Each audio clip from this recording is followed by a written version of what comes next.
मेरे प्रिय भक्तों, तुम में से बहुत से लोग यह प्रश्न लेकर आते हैं कि भगवान, क्या भक्ति का अर्थ आपको डरना है?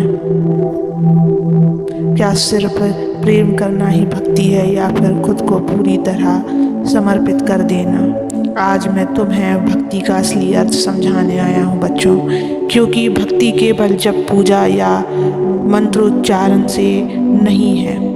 भक्ति एक जीवन का भाव है, एक निश्चल संबंध भक्त और भगवान के बीच का। लेकिन मेरे बच्चे, इस संदेश को पूरा सुनने से पहले इस चैनल को सब्सक्राइब कर देना, इस वीडियो को लाइक कर देना और कमेंट में ओम नमः शिवाय लिख देना। बच्चों, पहला है, डर से की गई भक्ति अधूरी है।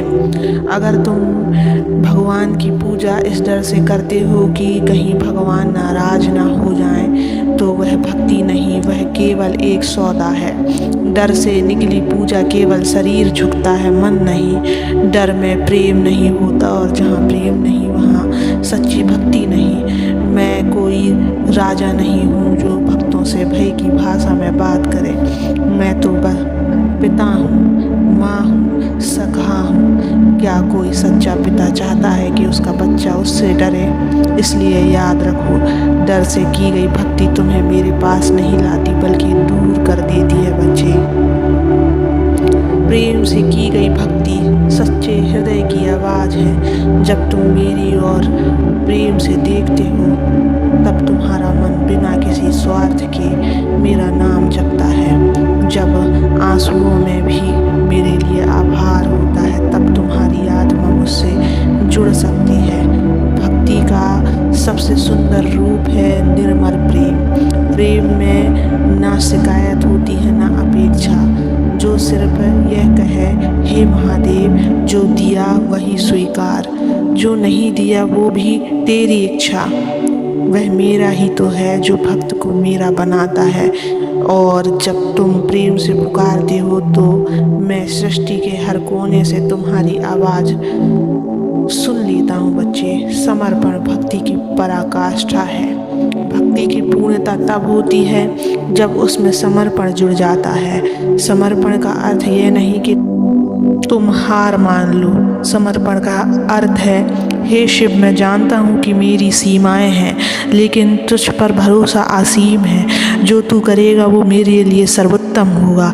समर्पण में शक्ति है, संतुलन है और सबसे बढ़कर शांति है। जब तुम अपने जीवन की चाबी मेरे हाथ में दे देते हो, तब मैं तुम्हें उन राहों पर ले चलता हूँ जहाँ ना तुम अकेले हो, ना कमज़ोर हो और ना असहाय।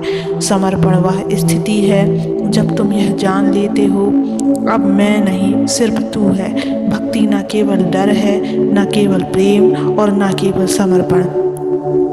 भक्ति एक ऐसी धारा है जिसमें डर गलकर आस्था बन जाता है, प्रेम खिलकर निष्ठा बन जाता है और समर्पण उठकर एकता बन जाता है। भक्ति वो है जहाँ तुम मैं को मिटाकर तू ही तू कर दो, जहाँ सुबह की शुरुआत मेरे नाम से हो और रात का अंत मेरे स्मरण से हो, जहाँ हर सांस कहे भोलेनाथ मैं तेरा हूँ और तू मेरा है।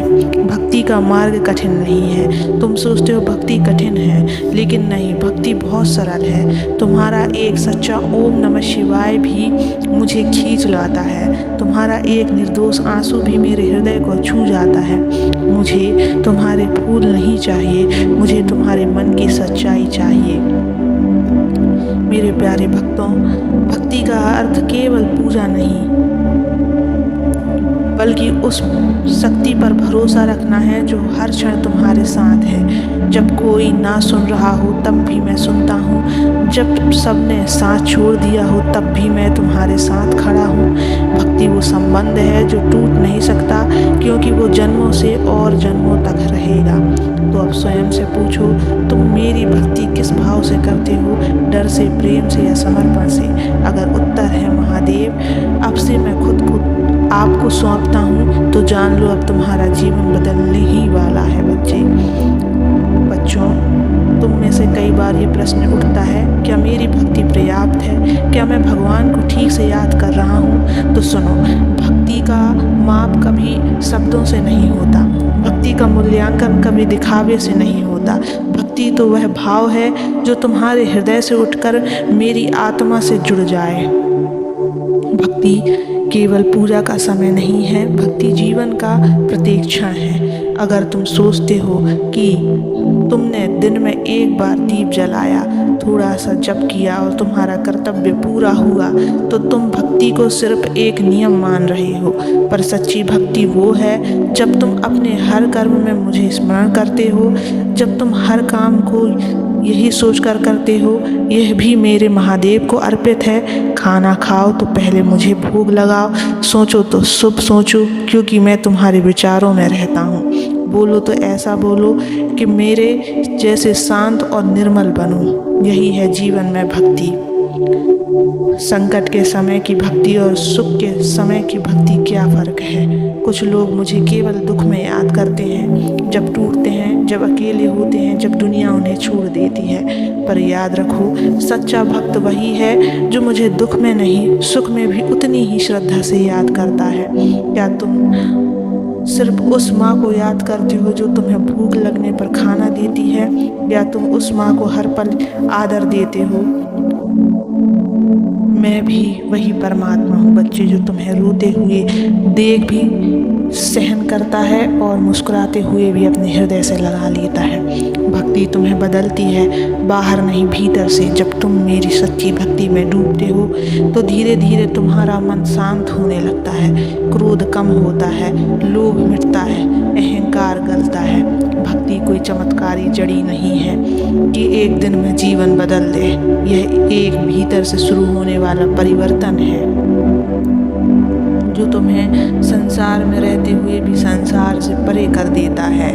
मैं कहाँ हूँ और मुझे कैसे पाओगे? मेरे बच्चों, तुम पूछते हो हे महादेव आप कहाँ हैं? तो सुनो, मैं वहाँ हूँ जहाँ तुम्हारा मन सबसे शांत होता है। मैं वहाँ हूँ जहाँ तुम्हारा प्रेम सबसे सच्चा होता है। मैं वहाँ हूँ जहाँ तुम मैं को छोड़कर तू बन जाते हैं। मुझे ना तो मंदिरों की दीवार रोक सकती है, ना ही शास्त्रों के पन्नों में बांधा जा सकता है। मैं तो उस एक पल में प्रकट हो जाता हूँ जब तुम सच्चे मन से पुकारते हो भोलेनाथ। बस एक बार सुन लो, सच्ची भक्ति का फल क्या है? तुम सोचते हो कि भक्ति का फल धन है, यश है, सुख है, पर नहीं मेरे लाल, सच्ची भक्ति का फल है शांति। जब तुम मेरी भक्ति में रम जाते हो तो जो सुख तुम्हें मिलता है वो कहीं और नहीं मिलता। जो पास है उसका संतोष आ जाता है और जो आने वाला है उसका डर मिट जाता है। भक्ति तुम्हें एक ऐसे भाव में ले जाती है जहाँ सिर्फ शांति होती है, जहाँ तुम हर परिस्थिति में कह सकते हो महादेव आपका शुक्रिया। भक्ति की राह पर चलना क्यों जरूरी है? वो सबसे पहले खुद को पा लेता है, और जिसने खुद को पा लिया उसके लिए सारा संसार ईश्वरमय हो जाता है। प्रिय भक्तों, अगर जीवन की राह कठिन लगे, अगर अकेलापन घेर ले, अगर विश्वास डगमगाने लगे, तो बस एक बार प्रेम से श्रद्धा से मुझे पुकार कर देखो, ओम नमः शिवाय कहो, और फिर देखो कैसे मैं तुम्हारे आंसुओं को आशीर्वाद में बदल देता हूँ। मैं केवल भक्ति का भूखा हूँ, ना धन चाहिए ना यश, बस एक सच्चा हृदय चाहिए जो कहे भोलेनाथ मैं आपका ही हूँ। बच्चे सदा खुश रहो। ओम नमः शिवाय।